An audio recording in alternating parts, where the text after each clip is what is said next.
Hello friends, myself Jagriti. Welcome back to my channel Jagriti Dubey classes. आज हम discuss करने वाले हैं इंडियन पॉलिटी एम लक्ष्मीकांत की जो बुक है, इसको हम सिविल सर्विसेज एग्जामिनेशन के लिए कैसे इफ़ेक्टिवली रीड आउट करें ताकि जो है बहुत ही कम टाइम में हमारे कॉन्सेप्ट्स अच्छे से क्लियर हो पाए। तो चलिए स्टार्ट करते हैं आज की वीडियो।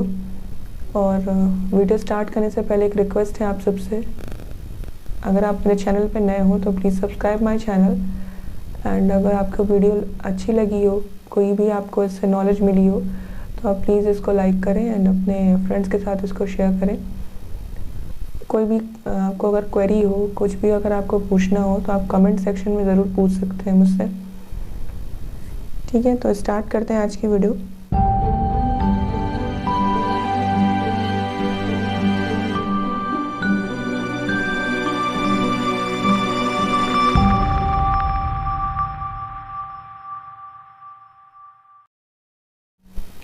सबसे पहले तो ये एम लक्ष्मीकांत की जो बुक है, आप इसके इंडेक्स को खोलेंगे।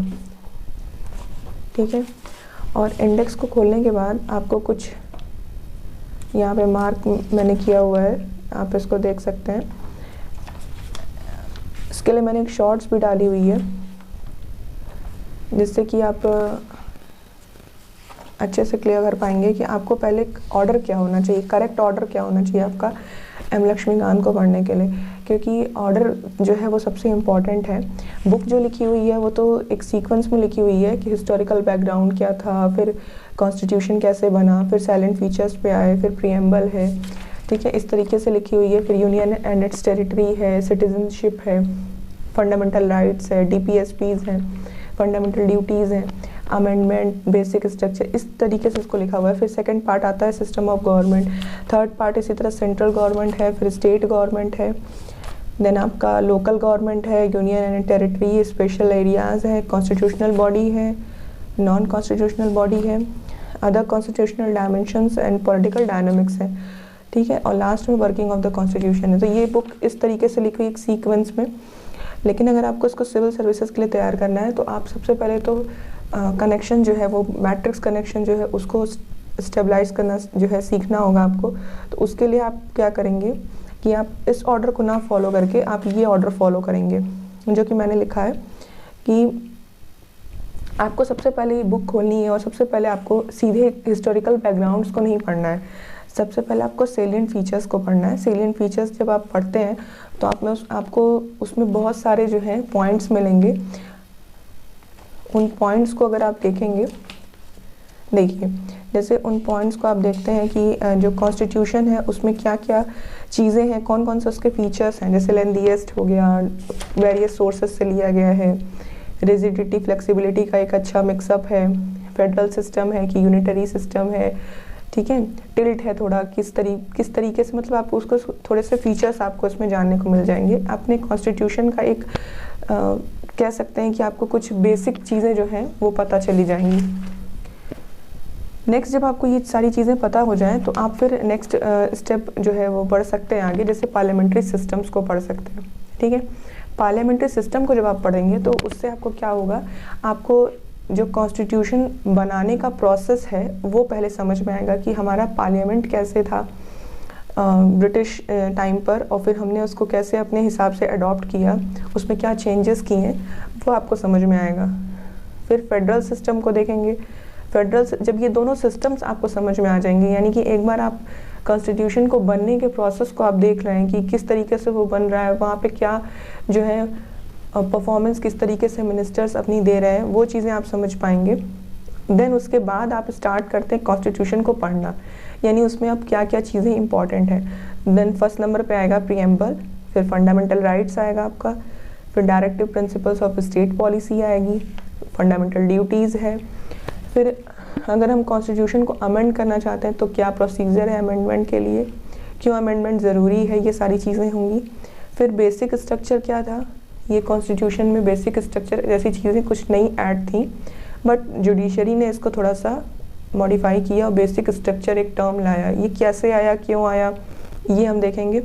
फिर अब इसके बाद जो है फिर आप कॉम्बिनेशन को लेकर के चलेंगे। अभी तक तो आप सिंगल चैप्टर्स को लेकर चल रहे थे, उसके बाद आप कॉम्बिनेशन को लेकर चलेंगे, जैसे कि president, vice president and state level पे गवर्नर, क्योंकि इन तीनों के जो फंक्शंस हैं और कहीं रोल है, जो इनका ओथ अफर्मेशन है, यानी कि ये काम कैसे करते हैं, इनके जो रूल्स वगैरह जो भी ये फॉलो करते हैं, वो सारी चीज़ें लगभग जो है वो सेम है, एक जैसी ही है। थोड़े थोड़े चेंजेस हैं, कुछ आर्टिकल्स चेंज होंगे क्योंकि ये सेंट्रल लेवल पर है और ये स्टेट लेवल पर है, तो इनके आर्टिकल्स चेंज होंगे। तो आप इन तीनों को एक साथ देखें। नेक्स्ट आएगा फिर प्राइम मिनिस्टर, जो उनके अंडर में है। प्राइम मिनिस्टर के फिर सेंट्रल काउंसिल ऑफ मिनिस्टर्स होंगे, फिर कैबिनेट कमिटीज़ होगी, और स्टेट लेवल पर चीफ मिनिस्टर और उनके state council of ministers. In 5 chapters को, जो कि आपने देखा होगा कि इंडेक्स में अलग अलग चैप्टर्स हैं। हाँ, लुक एट हियर।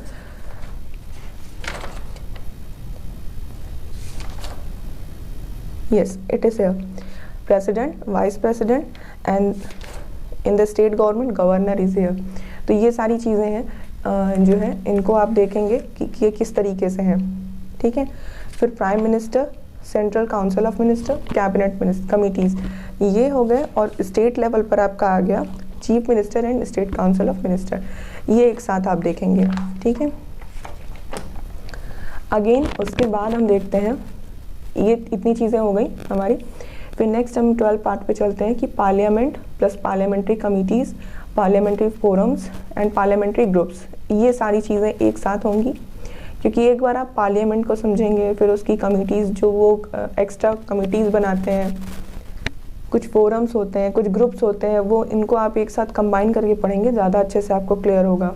और सेम कहीं ना कहीं कुछ ना कुछ जो प्रोसीजर्स हैं, कुछ ना कुछ जो आर्टिकल्स के जो टर्म्स होते हैं, वो कहीं ना कहीं आपको मैच करते हुए मिलेंगे स्टेट लेजिस्लेचर में, ठीक है।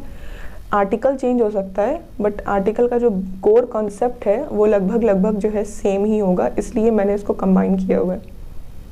तो स्टेट लेजिस्लेचर को आप इसके साथ ही देखेंगे। यहाँ पे ये इतना क्लियर हो गया। फिर नेक्स्ट हम चलेंगे जुडिशरी की तरफ। जुडिशरी में क्या करना है हमें, supreme court, high courts and subordinate courts. देखिए तीनों लेवल पर है। इंटीग्रेटेड जुडिशरी हमारे वहाँ है इंडियन कॉन्स्टिट्यूशन, इंडियन डेमोक्रेसी में। तो यहाँ पर हम सुप्रीम कोर्ट सबसे हाईएस्ट जुडिशरी है, और फिर स्टेट लेवल पर हाई कोर्ट्स हैं, और डिस्ट्रिक्ट लेवल पर सबऑर्डिनेट कोर्ट्स हैं। तो ये तीनों एक साथ हो गए, plus judicial review and judicial activism and tribunals होते हैं। कुछ अलग तरीके की कोर्ट्स होती हैं, जैसे इंटर स्टेट वगैरह जब आप पढ़ेंगे तो वहाँ पे आपको ट्राइब्यूनल्स मिलेंगे, ठीक है। जो डिस्प्यूट्स होते हैं वो यहीं पर सॉल्व आउट हो जाते हैं, इनको ना किसी कोर्ट में जाने की ज़रूरत नहीं पड़ती है। तो ये भी एक तरह के जो है वो जस्टिस के लिए ही वर्क कर रहे हैं, तो ये भी हम एक साथ जुडिशरी में ही रखेंगे। नेक्स्ट है सेंटर स्टेट रिलेशन, फिर inter state relation, emergency provisions, ये एक साथ देखेंगे। नेक्स्ट उसके बाद पंचायती राज एंड म्यूनिसिपैलिटीज़, ये लोकल गवर्नमेंट के हैं, आप इन दोनों को एक साथ ही लेके चलेंगे। पंचायती राज जो है वो रूरल गवर्नमेंट के लिए है, एंड म्यूनिसिपैलिटीज़ जो है वो अर्बन गवर्नमेंट के लिए है। नेक्स्ट हम उस अगले स्टेप पे चलते हैं, जो कि चैप्टर 18 मैंने डाला हुआ है, union territories, union and its territory. ये यूनियन एंड इट्स टेरिटरी जो है वो पहले है, फिर यूनियन टेरिटरी है, and then schedule and tribal areas हैं। और इसके साथ ही आप सिटीजनशिप को भी लेके चलेंगे। सिटीजनशिप में आपको सिर्फ कॉन्सेप्ट्स को देखना है, इसलिए मैंने यहाँ लिख दिया है ओनली कॉन्सेप्ट्स। कॉन्सेप्ट्स का मतलब क्या हो गया कि आप सिर्फ उसमें जो है बेसिक आइडिया लेकर के चलिए कि कौन से आर्टिकल में किस तरीके से दिया हुआ है। इंडिया में सिंगल सिटीजनशिप है, ठीक है, ये सारी चीज़ें लेकर के चलते हैं। डुअल सिटीजनशिप नहीं है यहाँ पर। किस तरीके से सिटीजनशिप जो है वो डिफरेंट टाइप्स, डिफरेंट जो मोड्स हैं वो कैसे होते हैं कि एक्वायर करने के लिए, कि इंडिया में जो है सिटीजनशिप किस तरीके से मिलती है, किसको मिलेगी किसको नहीं मिलेगी। तो ये सारी चीज़ें आप सिर्फ कोर कॉन्सेप्ट्स को लेकर चलेंगे। नेक्स्ट उसके बाद कॉन्स्टिट्यूशनल बॉडीज़ हैं, फिर नॉन कॉन्स्टिट्यूशनल बॉडीज़ और अदर कॉन्स्टिट्यूशनल बॉडीज़ को देख लेंगे। देन पॉलिटिकल पार्टी, ये इम्पॉर्टेंट पार्ट है इलेक्शन का। इसमें आप political party, election laws and electoral reforms and anti defection laws, ये सारी चीज़ें एक साथ लेकर के चलेंगे। इसमें कुछ पार्ट बच जाता है जिसको हम नेक्स्ट पार्ट में डालेंगे, क्योंकि ये जो चीज़ें हैं ये कॉन्सेप्ट को क्लियर करेंगी आपकी, और ये प्री में हेल्प करेंगी। वैसे तो मैंने प्री प्लस मेंस लिखा हुआ है वहाँ पर, लेकिन ये प्री जो है ओरिएंटेड ज़्यादा आपके लिए है, जो प्री में क्वेश्चन ज़्यादा इससे आपको मिलेंगे।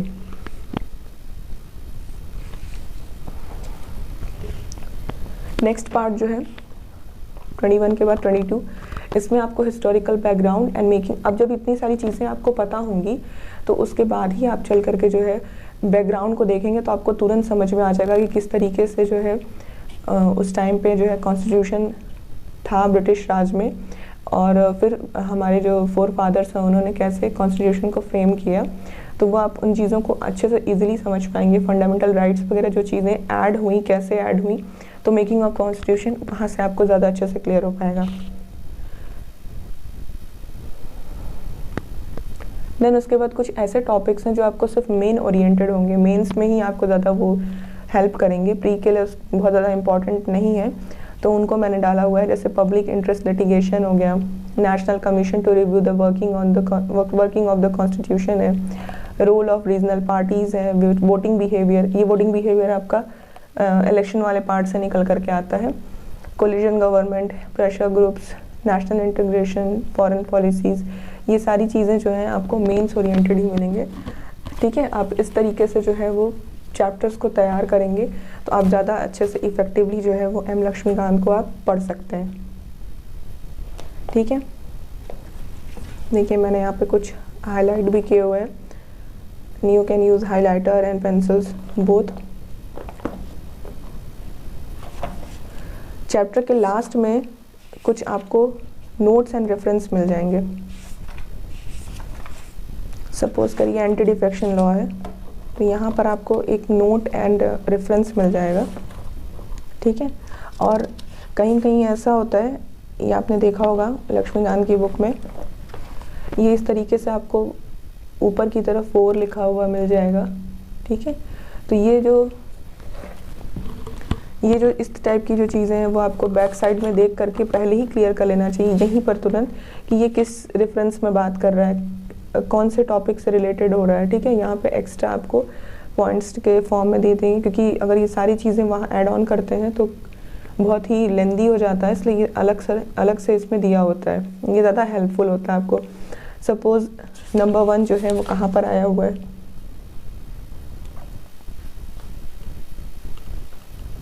यहाँ ये देखिए, made changes in 4 articles. Anti defection law को रूल में लाने के लिए 4 आर्टिकल्स को चेंज किया गया है। तो यहाँ पे वो 4 आर्टिकल्स दिए हुए हैं। कौन कौन से आर्टिकल्स थे? Article 101, 102, 190 and 191 which relate to the vacation of the seat and disqualification from membership of the parliament and the state legislature। तो आपको यहीं पे क्लियर हो जाएगा कि ये 4 कौन से आर्टिकल्स की बात हो रही थी। ठीक है, तो ये कुछ आपको बेसिक आइडिया है कि आप किस तरीके से एम लक्ष्मीकांत को पढ़ते हैं। लास्ट में इसमें कुछ आपको जो है अपेंडिक्स के फॉर्म में भी मिला हुआ है। अपेंडिक्स में आपको आर्टिकल्स हो गए, शेड्यूल्स हो गए, पार्ट्स हो गए, ये सारी चीज़ें हैं जिनको आप रेफ़र करेंगे तो आप इजीली जो है बुक को अंडरस्टैंड कर सकते हैं। जैसे यहाँ पे देखिए आर्टिकल्स हैं, सब्जेक्ट्स हैं, जो लिस्ट होती हैं 3 लिस्ट हैं, union, state and concurrent list, उनके टेबल्स हैं, उनमें जो अब इसको पूरा लर्न नहीं करना है आपको, उसमें मेन बेसिक देखना है कि कौन से सब्जेक्ट्स हैं जो इनमें ऐड हैं। टेबल ऑफ प्रेसिडेंस है। प्रेसिडेंस में ये क्या होता है कि एक सीक्वेंस होता है, जैसे प्रेसिडेंट के बाद प्राइम मिनिस्टर, प्राइम मिनिस्टर के बाद डिप्टी प्राइम मिनिस्टर, इस तरीके से सीक्वेंस है। ठीक है, जैसे हम हायरार्की कहते हैं। कॉन्स्टिट्यूशनल अमेंडमेंट है, कितने अमेंडमेंट्स हुए हैं वो एक टेबल ऑफ फॉर्म में दिया हुआ है। प्रेसिडेंट, वाइस प्रेसिडेंट, ये सारी चीज़ें, प्लस आपको जो है प्रैक्टिस क्वेश्चंस भी देखने को मिल जाएंगे। ठीक है, तो that's all for today's video. और इसकी तो शॉर्ट्स मैंने डाले हुए हैं, आप वहाँ से प्रेफर कर सकते हैं इसको। So this is, I think अब आपको जो है एक ब्रॉड आइडिया हो गया होगा कि किस तरीके से लक्ष्मीकांत की बुक को जो है वो आप रेड कर सकते हैं, किस तरीके से आप उसको पढ़ें ताकि आप सिविल सर्विसेज में आपको कोई भी इशू ना क्रिएट हो। अगर आप इसके बाद भी आपको कोई प्रॉब्लम है तो let me know in the comment section. and thank you for today's video.